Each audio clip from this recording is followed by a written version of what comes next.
Hey guys, let's get more news about Steelers, but first, don't forget to subscribe and leave your like. Steelers huddle up to bring holiday joy. There was a special feeling that took over Acrisure Stadium on Tuesday night when the Steelers hosted their 6th annual huddle for the holidays to bring joy, love and hope to others. Holiday magic and the giving spirit filled the air as everyone enjoyed the fun, festive, one-of-a-kind outreach that provides the simple pleasures in life, as well as some of the basic necessities for the holidays for kids and families from local organizations. "Just to see the smiles is amazing," said defensive lineman Larry Ogunjobi, the Steelers' 2024 NFL Walter Payton Man of the Year nominee. "The holiday cheer and what the Steelers do as an organization to bring these families and kids around is amazing. A lot of smiles, a lot of fun. I love it. We have an obligation to be a light for people. This is bigger than us."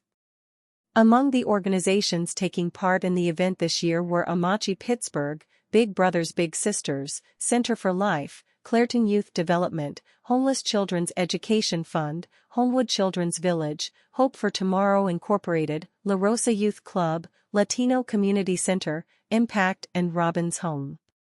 "Huddle for the holidays means so much to an organization like ours," said Jim Barry, who runs the La Rosa Youth Club in McKeesport.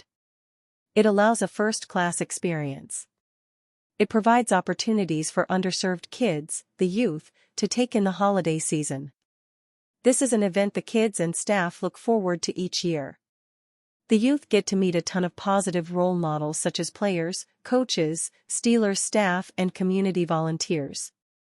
It's just a really cool experience for the kids. They take care of feeding them, activities, everything. There is a lot of stuff our kids don't get to experience. So, it's really neat to see and experience with them. It's so heartwarming, honestly. It's hard to explain. But the best way I can explain it is when you see kids experiencing joy, especially around the holidays and really feeling the holiday spirit, and how much they appreciate what they're receiving and what they're getting. It just makes you so happy to be a part of such a wonderful event." How shorthanded will Steelers be versus Ravens? While the Ravens are relatively healthy, the Steelers are dealing with some major injuries. Ahead of Saturday's pivotal AFC North showdown, the visiting team could be without several key starters. Most of them already missed the last game, but the most recent addition is the most significant. On Tuesday, the Steelers practiced without T.J. Watt, George Pickens, Deshaun Elliott, and Dante Jackson. Also not practicing due to injury was Justin Fields, while Larry Ogunjobi practiced on a limited basis. The idea of the Steelers playing without both Watt and Pickens, however, is pretty dreadful. And the more names you sprinkle in there, the worse it gets. The Steelers could win the AFC North on Saturday simply by beating the Ravens. That alone would be sufficient for them to claim the division title. Failure to do so would see the division race drag on through the season finale, however. Under ideal circumstances, the Steelers would bring all hands on deck for such a big game. But having already qualified for the postseason, they have to think about the long view. Steelers HC Mike Tomlin insists that everyone who can play will play, but carries a lot of weight here. By what standard will the Steelers judge whether someone can play? Even with the division title in play, we're not talking about the Super Bowl. And even in a loss, they would still control their destiny for the AFC North. All they would need to do is win their final 2 games. But how are the Steelers going to win without players like George Pickens and T.J. Watt? We already know how horrible their record is without Watt, and they are 0-1 without Pickens. There are still 2 more practice days ahead, so we'll have to see by the end of the week where things stand on the health front. Right now, there is obvious concern, but still with room for optimism.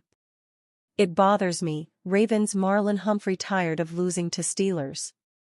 Though billed as one of football's best rivalries and games that always end close, Baltimore Ravens CB Marlon Humphrey wants to break his team's string of losses to the Pittsburgh Steelers. With the Ravens losing 8 of their last 9 games and facing a season sweep, Humphrey admitted he's annoyed by the team's lack of success. "It bothers me when I found out," Humphrey said via the team's YouTube channel, not realizing the recent trend until leading into 2024's first meeting. "It was surprising. I know the guys in the locker room, we want to win. It's a rivalry. 8 of the last 9, it's not a good number. Focus has gotta be at a premium this week. It's going to take a lot to get that back on our side, but you want to be able to beat your rival." Pittsburgh has won the last 4 matchups, including an 18-16 victory in Week 12. A game that featured a physical and intense first half before calming down over the final 30 minutes. The Steelers held off a late Ravens surge, stopping a 2-point conversion that would have tied the game. Beating Baltimore would mark the second straight season sweep. The Steelers upset the Ravens early last year on a late touchdown pass from QB Kenny Pickett to WR George Pickens, burning Humphrey for the score. Resting starters in the rematch, the Ravens fell to the Steelers in the rain, but that defeat comes with a caveat. Still, Humphrey knows the losing must end. He's not keeping that message quiet either. "I'm talking to the team at some point this week after practice. That's gotta be the message," the 3-time Pro Bowler said. "I feel like in the past, there's been a lot more talk about it. Defensive meeting today was a little fiery. Team meeting was a little fiery. It's just gonna build this week. It'll get talked about. Perhaps the Hard Knocks cameras will show some of that fiery meeting next week." Given the rivalry and magnitude of the game, the only 2 AFC North teams in playoff contention, it figures to receive plenty of attention for next Tuesday's Hard Knocks that will air one day before the Steelers and Chiefs play on Christmas Day. Like the Steelers had with plenty of rookies and new faces, Humphrey is making sure those unfamiliar with the rivalry understand how much this game means. "If you don't understand, the message will be very clear as the week goes on," he said. Pittsburgh's only blip over the last 5 seasons came in 2022 when Baltimore picked off QB Mitch Trubisky 3 times in a 2-point win. In 4 career starts, Ravens QB Lamar Jackson has just 1 win against them, a 2019 victory when Baltimore scraped by Duck Hodges and Mason Rudolph. Since being drafted in 2017, Humphrey is 4-9 against the Steelers. Streaks he and the Ravens would love to end, and one Pittsburgh must continue. And you, fan? What do you think of the situation of Marlon Humphrey? Leave your opinion in the comments.